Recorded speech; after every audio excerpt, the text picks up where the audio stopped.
The parietal bone is the paired one, okay, paired one, and it's the bone of the vault of the skull. Vault means skull cap.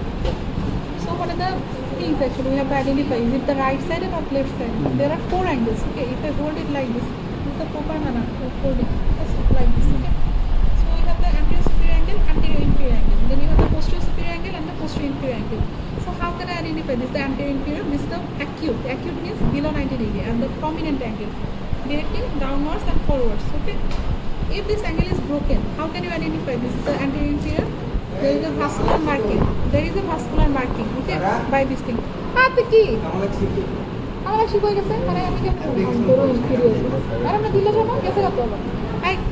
By this marking, vascular internally, there is a vascular marking for the medial meningeal artery. By this artery, we can identify, oh, this is the anterior inferior angle, okay. And this parietal border, actually parietal border, there are 4 borders. This is the medial, sagittal or parietal, whatever you say, okay. This border is dented and much more thick than the other borders. So we have 4 borders also. This is the anterior border, medial border, and the sagittal border because it's in the sagittal plane, and this is the posterior border, and this is the inferior border. So inferior border you can identify by seeing this thing, okay, by seeing this thing. And also the external surface is smooth and convex. Internal surface having the depression, elevation, and also the vascular marking, okay. Which lobe of the brain is actually lying here? Parietal lobe. Parietal lobe. Articulation, in front we have the frontal bone that is forming the forehead. So here it forms a suture, that is the coronal suture. Coronal suture. In coronal suture it articulates with the frontal, and when it articulates with the other side parietal bone, it forms the sagittal suture. Okay. In the posteriorly we have this occipital bone. We already give that thing. So this superior border, actually superior border of the squamous part, it articulates, or you can say the occipital bone articulates with this posterior border in lambdoid suture, okay, lambdoid suture.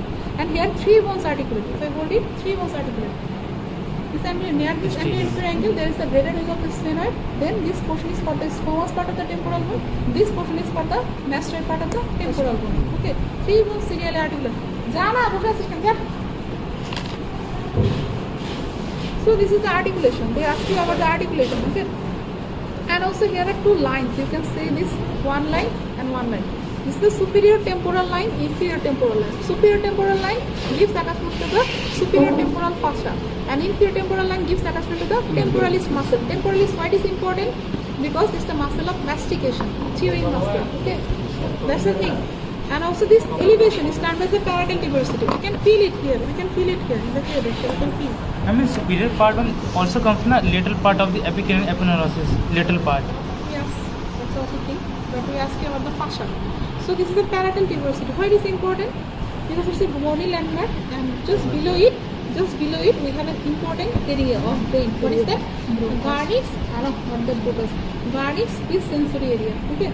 Vernix, sensory, speech area. That means I'm saying something, but you can understand by this area actually. Okay. In the left one, in right-handed person, in most of the person, left dominant hemisphere we have. Okay. So here this thing is lying there. Okay.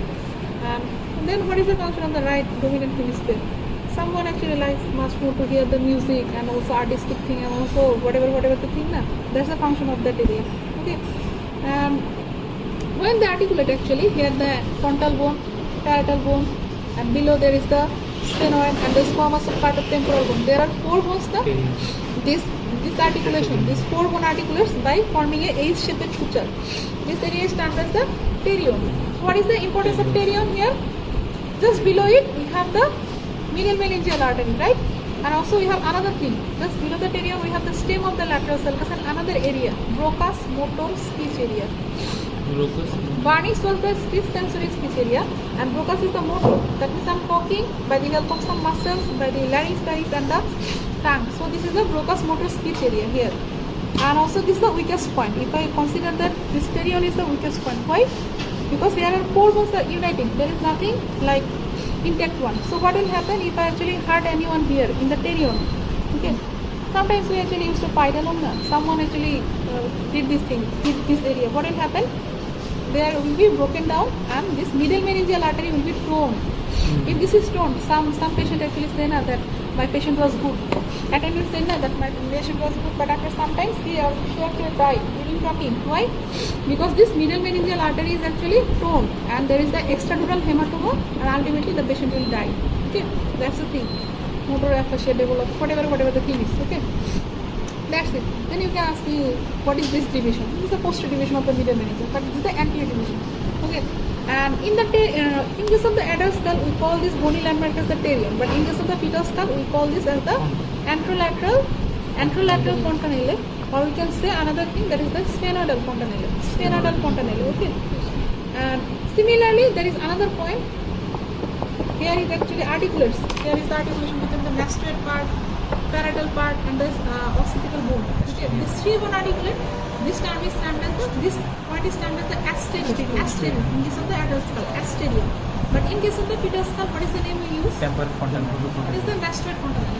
Mastoid. Mastoid fontanelle. Okay. Fontanelle means unossified membranous gap. Okay. Whenever the 2 parietal bone articulates here, they form the sagittal suture. Okay, sagittal suture.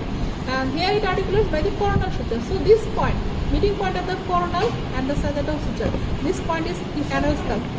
That means in our skull it is termed as the bregma. But in case of the fetal skull, it was anterior fontanelle. Then I actually wrote down something about the anterior fontanelle. Just see this thing. And this one, this lambdoid suture meeting point and the sagittal suture meeting point. How much visualize more?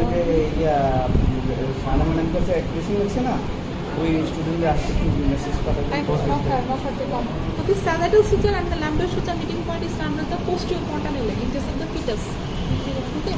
But in case of the adults, it is termed as the lambda. Okay, lambda meeting point. And also you can see there are some elevation depression, same thing, gyrus sulcus. And here along the medial line actually there is this sagittal sulcus. That actually the leaves of the sulcus gives attachment. Attachment. If I ask you about the attachment, you have to say the fox cerebri. And if I ask you about the content, this is the superior sagittal sinus. And also the sides of the sinus having this depression. This is the granular fovea. They lodges the arachnoid villi and arachnoid granulation. When much more villi are actually aggregated, it forms the granulation. Okay, that's the thing you have to.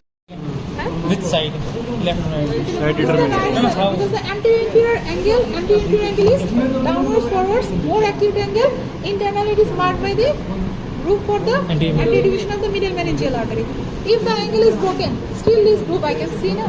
That's the thing. And also this border, this superior border is actually much more thick. Then this border is conusal in appearance. Okay. Internal surface is concave, external surface is